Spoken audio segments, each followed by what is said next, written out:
I was reading this New Yorker piece about the New York Philharmonic. I don't know if any of you saw this. It was just a couple of weeks ago, but they were doing a concert at the Shed, I think is what it's called, in the city. And it was a small production, very strings only.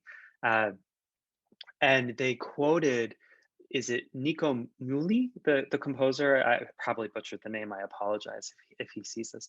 Um, but he said, we won't be going back to normal, or and I like it can't be the same. We're going to have to reinvent what live performance is. And I think that's it. I don't think our communities are going to let us go back to normal. Like, I'm in your boilerplate symphony orchestra, right? The four masterworks a week, the pops the next week, the masterworks the next week, right? We're not doing that again moving forward. I don't think that's possible. And I don't think the musicians want that. Like, we have a lot more agency now than we've ever had. We're sharing ideas. Like, the musicians of the TSO worked directly with the artistic department this year to plan all of next season. We have like 10, 11 soloists that are going to be appearing with the orchestra that are members of the orchestra, myself included. And I don't know if this will be public soon. Hopefully it'll be announced. But, we're being more active. Our communities are asking us to do things differently. Change your hiring practices, change your audition procedures, make them more fair and equitable, because they are just incredibly inequitable right now. We need to have a reckoning with equity, not only in how we hire and treat our communities, but how we treat each other in the orchestra. So it's a really great question, and I hate to be Pollyanna to say, no, we're not going back to normal, but I think it's going to take people like us in this Zoom call right now to say, we are not going back to normal because it's not a sustainable model. My concern has always been the next generation, because I've spent my entire career building those people and sending them out into the world. And you guys may know a young man by the name of Todd Cope with Montreal. Todd Cope was in Mrs. Corley's clarinet class and was in the first class where I was doing the research. Little did he know, he's reminded me about this many times for my books and my teaching methodology. So I've always had a real interest there. So my concern is, and Mark and I were talking about this before you guys joined, bringing back, I don't know if aesthetics is the right word, but making people aware, hopefully when live music returns, how important it is to experience that versus the entertainment value that we have seen just so much of. And I won't use any examples because I don't want to offend anybody, but if you watch TV, you see different shows and what people are doing. And it's become, I can't think of a good word. It's just become so overwhelming, the productions and what they're doing to sell, I guess is what it amounts to. And I would like to help figure out a way to reach the next generation, the young ones, the 6th grade, the 5th grade, and get them interested and back into live music and feeling the emotion that you feel, when you hear something beautiful. And it could be, anything, but you're absolutely right. It's not going to go back to the way it was because the change has already occurred, I think, in the way people listen and access and create music. And so it's going to be interesting to see. We don't want to go backwards, but we also want to preserve some of those traditions, I think, musically. And for me, mainly, it would be about repertoire, not only what's in the past, but what's going to come, but in a different way that doesn't depend on, I don't know, for like costuming and electronics. Not that that's bad, but you know what I'm trying to say. What happened? What are we going to do about bringing back the beautiful melodic, you know, content. And that could be something strange. It could be Stravinsky. That's fine. You know what I'm saying? But what are we going to do to bring that back and to reintroduce that to a younger generation, you know, and make sure that they don't miss that? What I'm seeing now, well, we're finally starting to kind of reopen some things. I know they're trying to do more chamber music groups. Mostly it's just rehearsing outside, actually, like on the top of the building and stuff like that. Because, well, I guess California has been probably one of the more restrictive states in terms of what the city of LA allows, and it's the same reason kind of LA Phil couldn't really do anything for a while, because even though LA wasn't doing too bad, and they have the Hollywood Bowl, which is a big outdoor space, but yeah, I think from what I've seen from the like emails and things like that, they've been doing more kind of online performances. They've been trying to put out performances and things like that that are more interactive, and just more master classes that seem to be more advertised to the public. And I think that's something that definitely will stay in terms of this kind of like streaming atmosphere that we have. It's like putting on we had a master class with Martin Frost a few weeks ago, and you know, in the past that probably would have been in person, and yeah, there would be probably like 40 people there maybe, but now with this new, you know, everything's online, I think it helps because now you're open to, like, I think there were 150 people in the room, and so it's just seeing that. I hope they continue to utilize that even when we kind of go back to normal. And I'm sure like orchestras will also do similar things where because of how we're kind of never not going back to not online. There's always going to be some sort of like streaming possibility, and I think that's important for everyone, because that's how we're going to keep reaching people, because we've changed the way we consume media now. But kind of what Paula was saying about bringing back to, or like trying to reintroduce this live performance to like younger generations, I think that's probably more important, actually. I think from a school standpoint, sustainability wise, yeah, the online and streaming and stuff will be good, but I think right now it's possible that we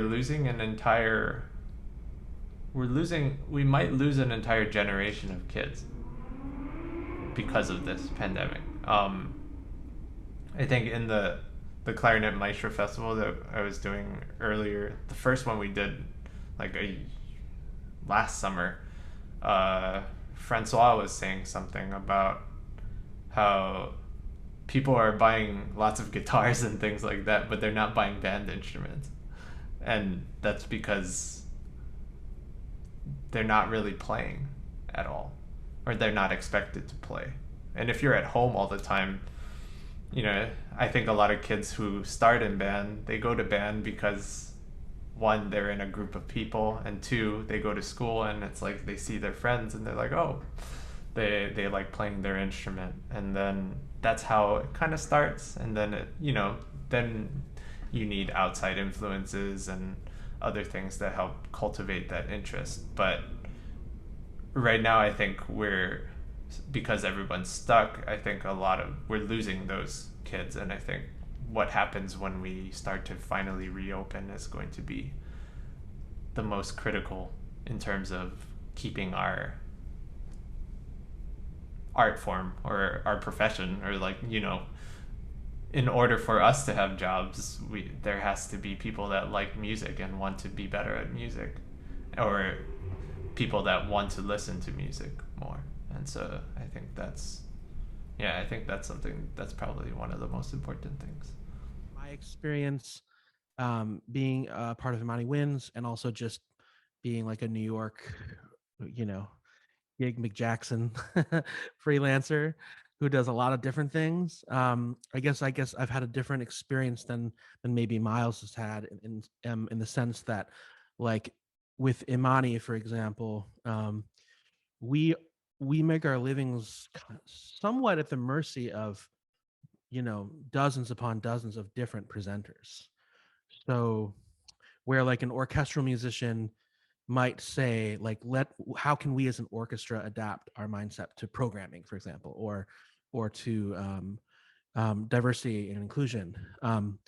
You know, we can talk about those things, but at the end of the day, we have to make a living playing for chamber music, Oshkosh, you know, making up places. But you know, different presenters have different energies and priorities, and people are adapting at different rates. So that's been tough for us, I think, to just navigate all of that. And I mean, I'll say, I think, you know, pretty much everyone has been really great in terms of working with us and rescheduling concerts and being really flexible and accommodating.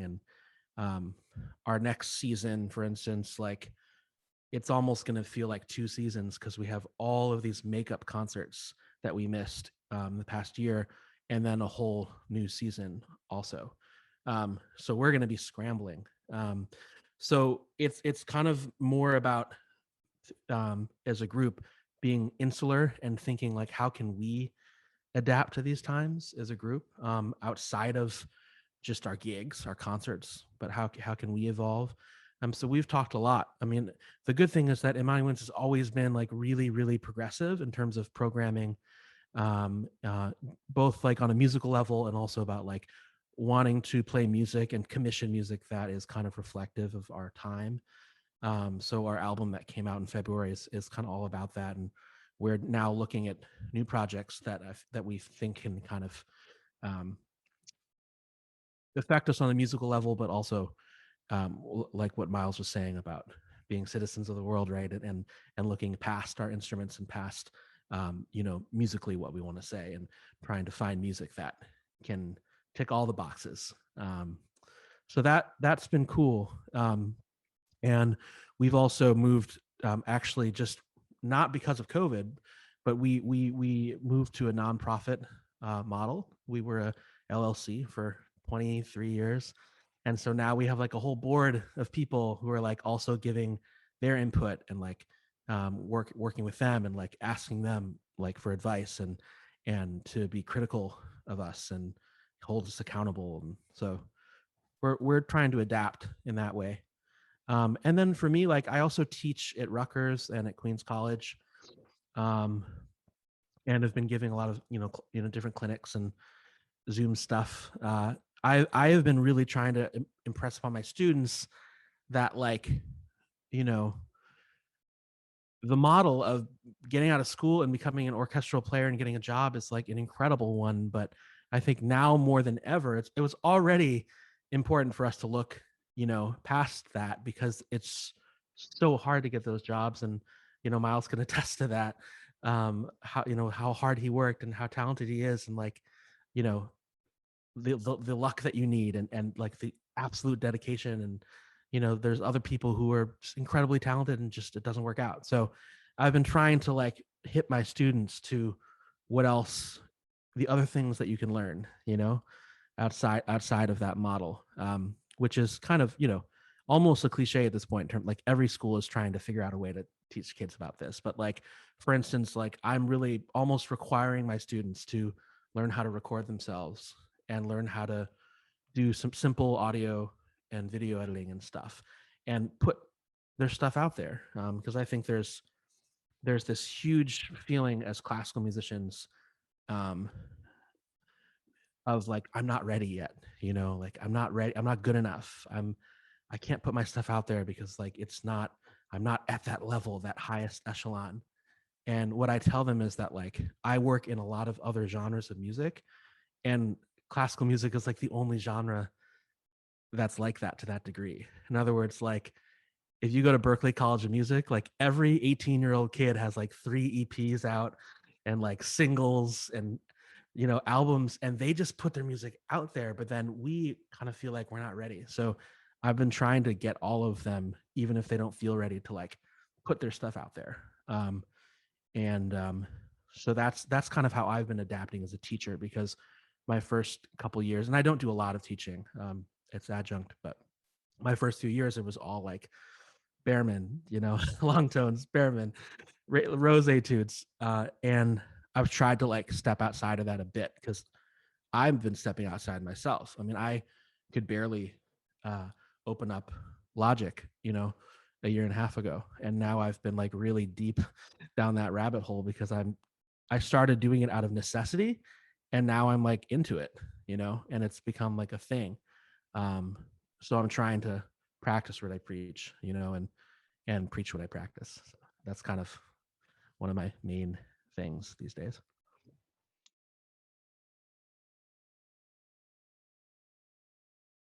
I think what I've come to realize for myself is there are some exceptions. Like maybe some students is putting something out and they're just really not ready, and it's important to have a conversation about like, hey, like you should maybe go back to the drawing board a little bit with this, or maybe you should think about this before you record and put this stuff online. But for the most part, I think because it's this infinite land, that means that there's room for everything and everyone at all levels, and that we should be careful of trying to judge like the quality. And I mean, I think like sometimes you have to stop and say like, how relevant is classical music to the rest of the world in the first place? Like this, most of what I see, even from huge organizations, they have YouTube videos of concerts, and they've got like 21 views, 30 views, because there's so much out there. And sometimes those 30 views is like some of the most incredible music making ever, So because of that, it kind of puts everyone at a even keel, and say, yes, let the, Marlboro Chamber Music Festival put their videos out, and also let my student, at Queens College, who's a freshman, put out her video of the Poulenc Sonata, and there's room for every level and every step of the ladder online in terms of content. Because if we try to be like the arbiter of what's right and what's good enough, it's just like an impossible game to play, So I just think like, put your art out there. That's what the internet is for.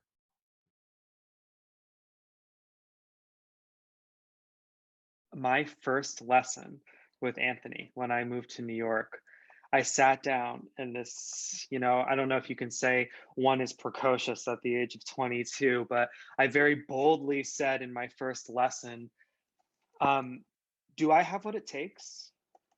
And he kind of looked, he was a little surprised. And he's like, why do you ask? I said, because honestly, if I don't have what it takes, I need you to tell me now, because this is really expensive. I am really taking a risk, and I don't like risks.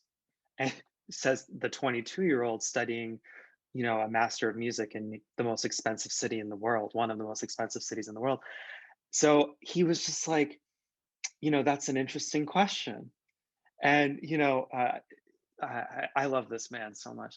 He, in a very compassionate way, didn't give me an answer, but instead inspired me to almost, I don't want to say not care, but kind of led me down the path to realize, well, you wouldn't have been invited to come here if I didn't think you had the chance, right? Like for Anthony, it was never I gotta meet a quota, right? So I don't know if that really answers your question, but I do think about this a lot.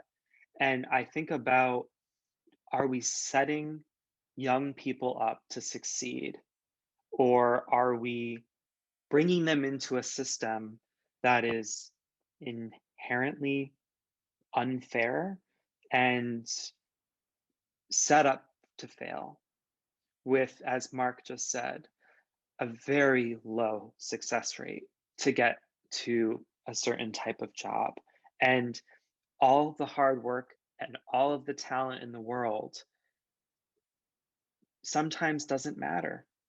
It really comes down to the luck of the draw, right? Because I am sure I've been at auditions with Michael and Mark and Paula. You have had this experience as well, where you show up and you are surrounded by the best, like, and you hear them from your warm-up room, and you hear these just incredible artists next to you, and you learn so much from them, and you makes you question yourself in the moment.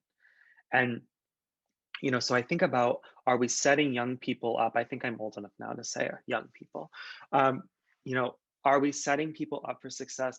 I think we as educators, I think all of us in this room are educators as well as artists. I think we need to all kind of ask ourselves, why are we taking this student? What do we see in this student? Do we see the potential for an orchestral career? Do we see the potential for a leading arts administrator? And it's not to say I want to be harsh, but I think we need to have that conversation, because we can have people come and study the clarinet. We can teach somebody to be a great clarinetist. We can help bring out the art that may or may not be a part of them already. But we also need to inspire this next generation, keep them hungry for this art, right? And Paula, you mentioned this earlier about bringing back this excitement for live performance. It starts by not squashing the hopes and dreams of these young people. And it's not, you may think, well, Miles, aren't you saying you want to have an open and honest discussion with these kids? It's not that I'm trying to discourage them. I want to encourage them to be a part of this music world and make it even better. And that doesn't mean the bass clarinetist of the Toronto Symphony Orchestra is going to make this music world a better place, right? I am under no illusion that I am going to have that much of an impact on the world. But if all of us can have this call to make this world better, this music world better, I think we need to have this discussion with these kids, right? Not just take them so we check off that I recruited X amount of students this year. I think that's so true, Miles. And I talk about that all the time, not to disparage our industry, but sometimes I do feel like there is almost like Ponzi element to what we do. And we all have a financial incentive in a lot of ways to perpetuate that, right? That's just the honesty. Let's get it out there. And so I think the first step is is just listening to what Miles is saying, like putting that on a billboard, because it's if we can't speak honestly about that, then I think we are going to do some of these kids a disservice, Having said we have that, to say the quiet part out loud. Yes, right, Mark? I'm sorry to interrupt. We have to say the quiet part out loud. For sure. And having said that, I mean, to the other side of it is that I know very few people, and I know a lot of people who went into music performance and are not doing something and making a living and okay. Even the ones that went in and are not making their living playing, or even in the music industry, almost everyone that I know, save some people who have struggled with addiction or health issues, or really, really bad financial issues that were unrelated. Pretty much everyone figures something out. And also, most people don't regret that they studied music, even if they went into different careers, So it's not to say that it's this terrible abyss, and that these schools are spitting people out, and I think that what's important is that you go into these degrees understanding the reality, and knowing what you are paying for. And like, you know, that's important. Not being blindsided by the realities. I think that's really key. And then You guys are saying so many good things. My head is just like spinning, you know? So I'm depending on you guys, your generation, to put your art out there in new creative ways, again, to introduce your take on music to that younger generation who may not even know what the clarinet is because they're too busy going through the reels on Instagram. Do you know what I mean? You know, and seeing that kind of stuff. So I'm depending on you to do that. I'm also glad to hear that you have high standards. I've been told countless times through my career, why are your standards so high? Well, you can have high standards and encourage students to reach their potential, you know, as much as you can. But at the end of the day, it's whether or not they want to do it. And is it okay to work with those students? Absolutely. I've worked with many of them.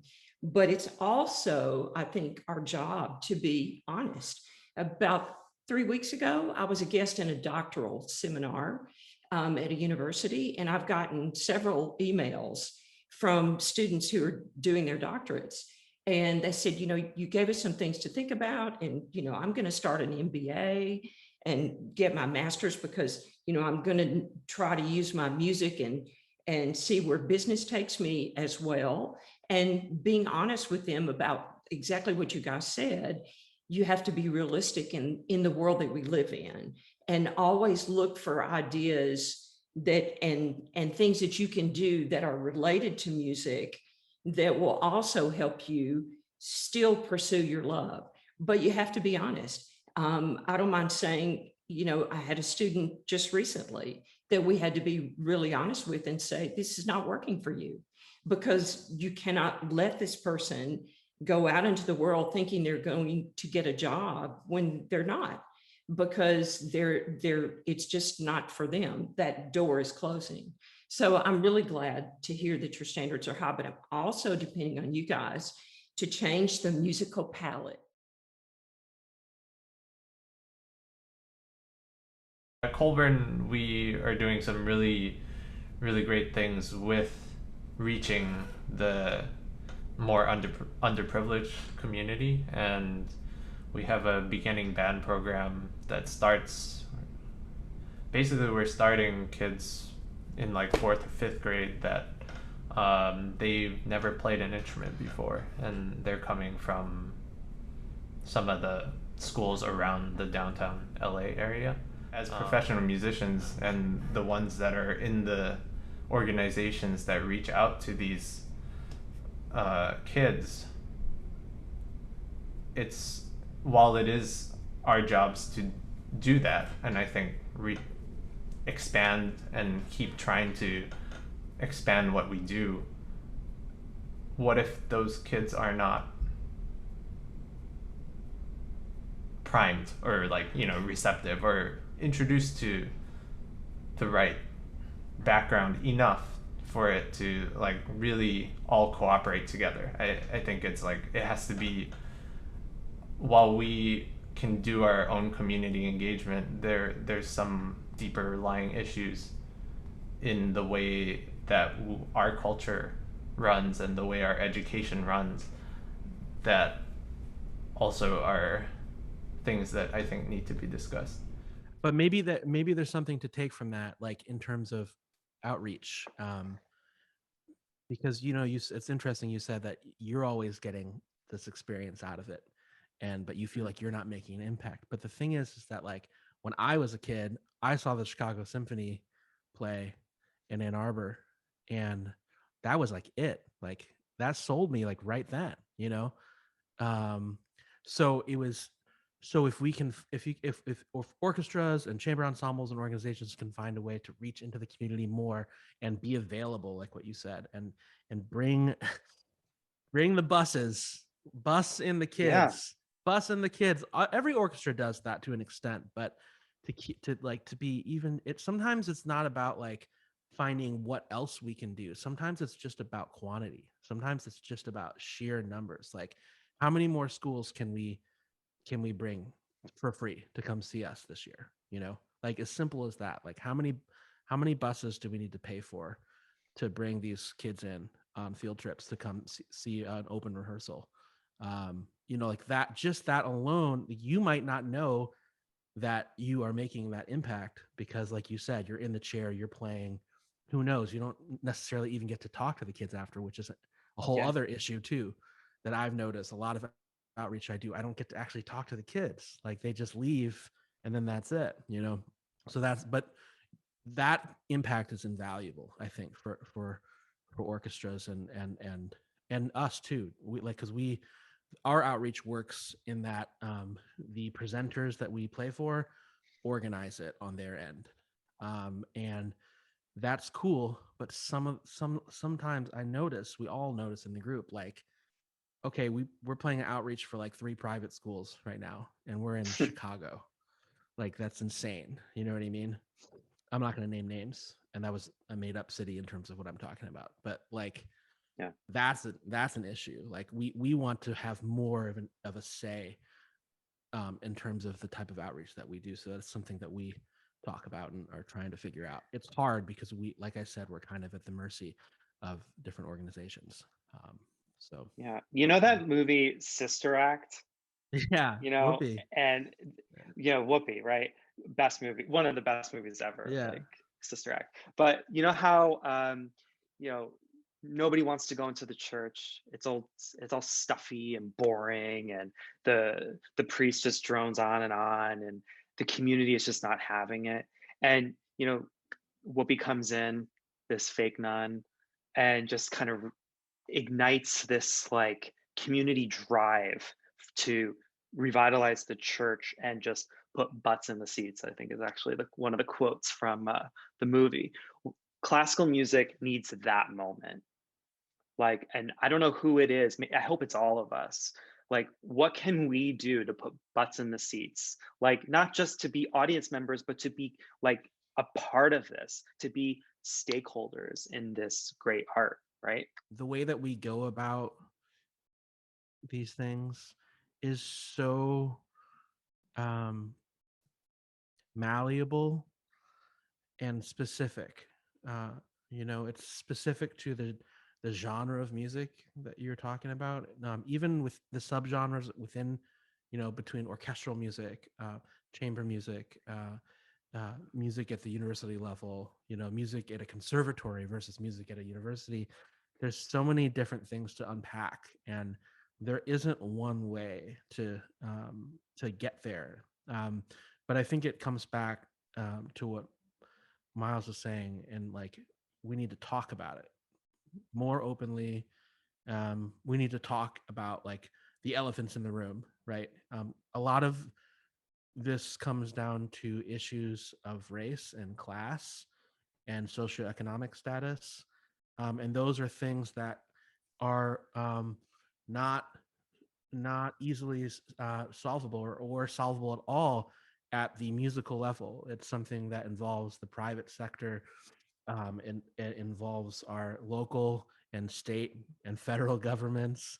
It involves, to be frank, old white people with money putting their money where their mouth is.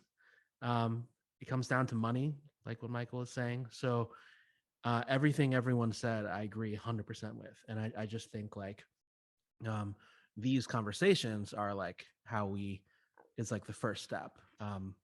And I think with everything that has transpired since COVID, since Floyd, I hope that the thing that what these organizations are doing now, that they are not just optics, that they are not just being done to make our organizations look better and make everyone look more woke, and that the people are really doing this for the right reason, and that it's not going to be a fad. That is as speaking from Imani's perspective, that is our biggest terror, is that this is going to be another cyclical thing where, you know, these things happen and we put up our Facebook statuses and it's talk is cheap, you know. So the proof is in the pudding with all of this stuff. And so when you talk about outreach, like that's where my mind is going right now these days. How do we make our world, our musical world, a far more equitable place? And I think it starts with the young generation, right? It starts with education. It starts with outreach. So these issues are intertwined so intimately. So yeah, I guess that's what I would add to the conversation. Yeah, but it's awesome. Michael, it's so cool to hear what you're doing out there at Colburn, man. That's beautiful, really. Embracing enthusiasts, people that are coming back to instruments, learning because they couldn't afford it when they were a kid. And maybe they're retired, you know, financial analyst, and they have enough money to buy, you know, whatever they want. So exposure, better education, trying to make people see how accessible what we do is, so that we may have a new, you know, Anthony McGill coming through the ranks, but we also might have another Bill Gates, you know, that has a lot of money that will say, hey, yes, Michael, you want to do this program? Sure, I'm going to fund that for you. You know what I'm saying? So thank you for bringing that up, because we don't have control. But if we think of it in smaller terms of just trying to make a small difference, try to do something good every day, you know, for someone, then you never know how that's going to come back to you, hopefully in a very good way.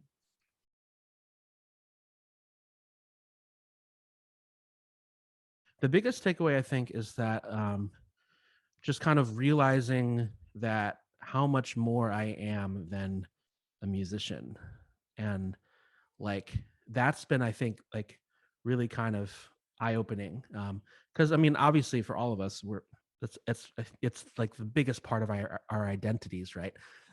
Is what we do. And I think that, like, you know, all professions have an identity associated with them, but I think particularly musicians and artists, it's like so hard to separate that. But when you take everything away, you take away the gigs and you take away the traveling and the rehearsing and playing with other people, it's like, what are you left with? So I kind of felt like over this time, like just getting in touch with myself and like my family, like my 2-year-old daughter and my wife, and finding other things that I was passionate about, and kind of just reconnecting with myself outside of music has been kind of like sobering and eye-opening for me. And then another takeaway is that it's kind of a little bit maybe not so positive, but that the music world doesn't owe me anything. I think that has been, you know, I think I kind of was a little spoiled in the sense of, before COVID, I was able to count on these opportunities that I have, like through my job, and things that were kind of given to me and offered to me in terms of income, monetary things that kind of elevated my career. And then, you know, this past year and change has been like, you know, for all of us, a 180 in some ways from that. You know, some of us have had more work during this time than others. I've been lucky enough to still have like income coming in, because of the way my group is, IMANI is set up. We have a board and stuff, so we were able to like stay afloat financially. But in terms of concerts and opportunities and, you know, you have to be really self-aware and self-sufficient and like self-enterprising to be able to get anything done during a pandemic like this. So it's been humbling.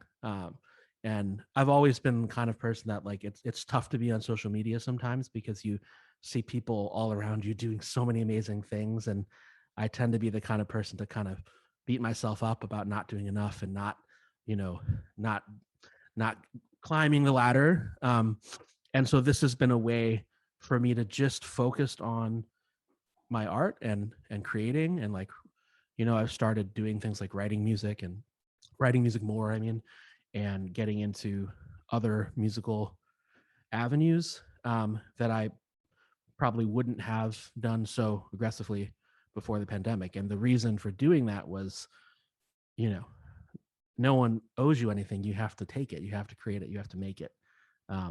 So that's, I think, on a musical level, been the biggest takeaway for me. Change. Everything is going to change for me, but in a good way.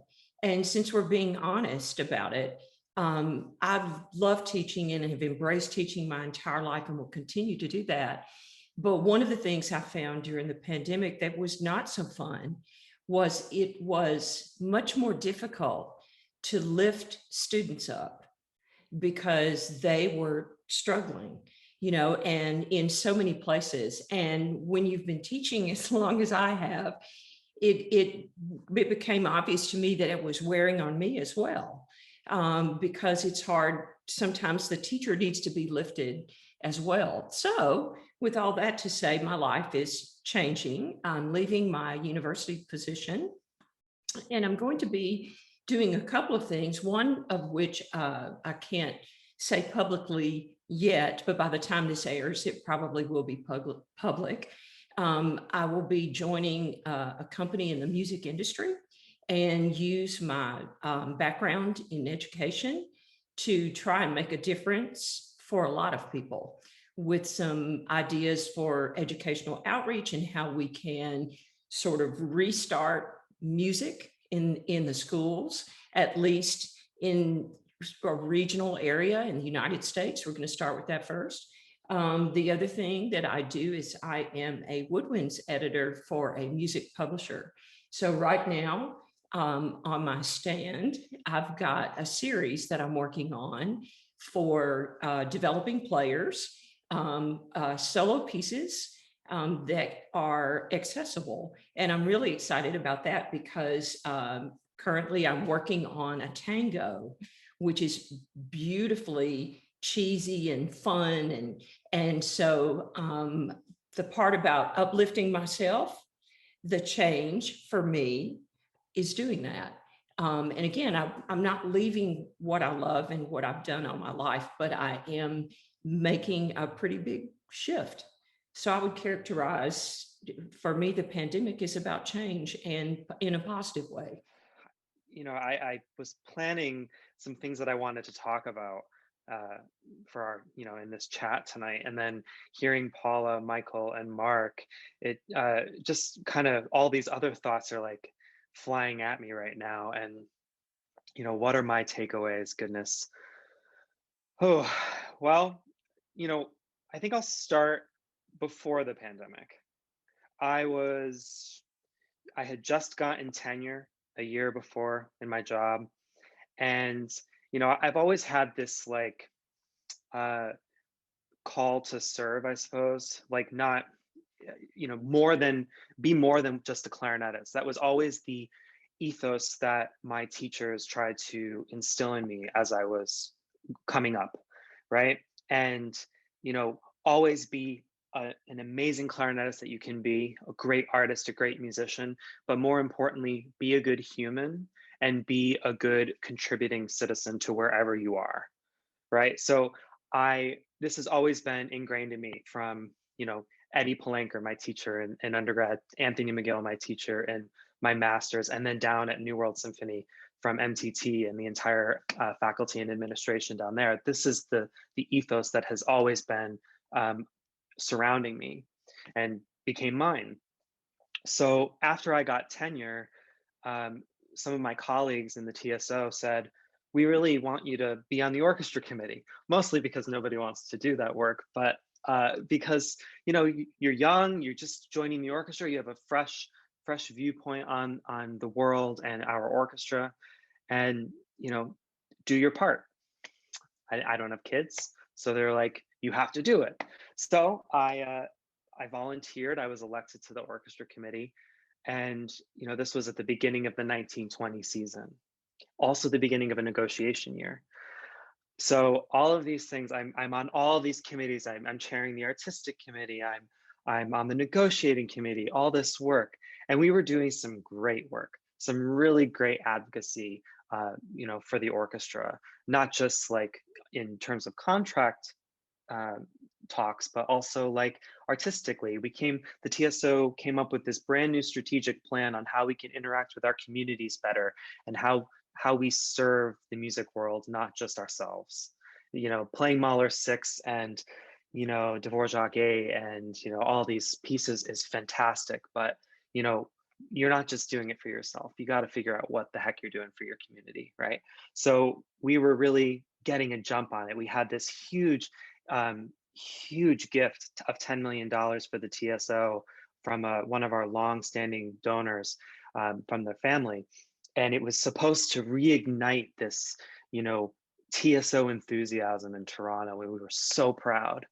And then, you know, March 2020 hit, and we're in the middle of negotiations. We're in the middle of laying out this strategic plan. And, you know, up until this point, I had not had a break, right? Since high school. I'm going from high school to undergrad to uh, master's to hustling, working as a waiter for a couple years until I got into New World to Toronto. I won the job. And then I had to get tenure. So like, and then I'm on these committees, and then all of a sudden March 2020 hit, and I'm like, oh my God, like I want nothing to do with the clarinet. Like it just was depressing. Like, what the heck did I do all this for? Right. And so I absolutely had a crisis of identity. Like, why? What the heck did I get all these degrees for? I worked so hard to get into a major orchestra, always been my dream and my goal. Here I am. I'm finally in it. And the world just, you know, hits me in the face. And so I was really depressed. I did a couple of those, you know, those Brady Bunch videos that we were all doing at the beginning of the pandemic, and it was really fun. And one of ours went viral, this Appalachian Spring video. One of my colleagues put it all together, and it was a lot of fun, and we got some attention for it. It was wonderful. But then I'm just like, ugh, I put the clarinet aside, and I'm just like, I don't want to touch it. And, you know, I got to be honest with you, I don't know if I've recovered from that. And that was over a year ago. And here I am, a supposed professional in a major orchestra. Am I allowed to say that out loud? I think I think it's important that we do say it out loud. You know, I'm tired. I don't want to be doing this anymore. Like, COVID sucks. And I'm really hoping that I can at least fall back on Dvorak 8 and Mahler 6 to reignite that passion that put me here in the first place. And, you know, I see the incredible work of my friend, mentor, hero, Anthony McGill. You know, all of this work that he's doing, not just brilliant clarinet playing, but incredible human advocacy. And I'm just like, what am I doing? I've been involved in labor negotiations for over a year now. Why am I not doing more for my community? So it's just this like compounding like exhaustion and guilt, and, you know, guilt of not doing enough, guilt of not practicing enough. And, you know, I hate to be so negative, because like I'm really hoping that these conversations like inspire young people, but I think that's something what Michael was saying. It's young people need to know that it's not all rainbows and sunshine in the music world. And even when you get into an orchestra like the Toronto Symphony or the New York Philharmonic, like, we're humans, you know, we're touched by this too. And, you know, for many months, I was like, I had to be that, you know, strength for my students, people so they could call me and say, you know, Miles, I'm tired. Like, and I said, it's okay. Let's take a break. Let's put the clarinet aside. And, you know, wow, I'm rambling. Sorry. I think we just like ripped the Band-Aid off of whatever I was holding back. Um, you know, I think I'm really hoping that some music can reignite the passion. You know, I a couple of weeks ago, I'm actually in quarantine in Toronto right now. I just got back to Canada from Iowa. I was doing a concert there, filling in for a colleague who was fallen ill. At the last minute, I played Soldier's Tale, Appalachian Spring, William Grant Still Serenade, and Strauss Serenade, all in the same program without intermission. And, you know, I busted my butt to get ready for this concert, like over, you know, I really went back to basics, fundamentals, like to work up my endurance to play this monster of a show. And, you know, I gotta say, I'm a little more hopeful now that music is gonna reignite that passion. But it, like what Mark said, you know, wrapping our entire identity up into music is no longer sustainable for me. And my identity as a clarinetist, as a member of the Toronto Symphony, like it's important to me, but moving forward, it's absolutely not going to be what defines me. And I'm not ashamed to say that I don't know what defines me right now. And I'm looking forward to seeing what that is.